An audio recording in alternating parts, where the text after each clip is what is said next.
இன்னைக்கு சண்டே மதியம் நல்லா சமைச்சு முடிச்சுட்டு எல்லாரும் ஒன்றா உட்காந்து சாப்பிடலாம் அப்படின்னு சொல்லிட்டு சாப்பிட்றதுக்கு தான் வந்து எல்லாம் ரெடி ஆகிட்டு இருந்தோம்.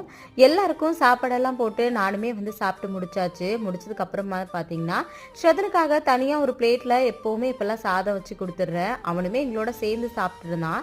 அவன் எப்படி சாப்பிட்ருக்கான் அப்படின்றத நீங்களே வந்து பாருங்க. இந்த மாதிரி கீழே ஃபுல்லாக தரையெல்லாம் சிந்தி பாதி உள்ளேயும் பாதி வெளியும் தான் வந்து இருந்துச்சு. ஃபைனலாக அவங்க எல்லாரையும் ரூமுக்கு அனுப்பிட்டு எல்லாத்தையும் வந்து க்ளீன் பண்ணி மாப்பெல்லாம் போட்டு ஃபுல்லாக வந்து தொடச்சி விட்டுட்டேன். சரி, சாப்பிட்டதுக்கு அப்புறம் ஏதாவது ஜில்லுன்னு குடிச்சா நல்லா இருக்கும் அப்படின்றதுக்காக எல்லாருக்கும் கூல்ட்ரிங்க்ஸ் வந்து கொடுத்துருந்தேன்.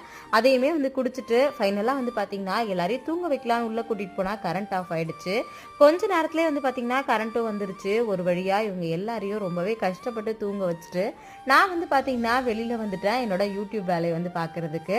இன்றைக்கி என்னோட சண்டே வந்து இப்படி தான் போச்சு. உங்களோட சண்டே எப்படி இருந்துச்சு அப்படின்றத மறக்காமல் கமெண்ட்டில் வந்து சொல்லிவிடுங்க. மறுபடியும் நாளைக்கு பார்க்கலாம். தேங்க்யூ.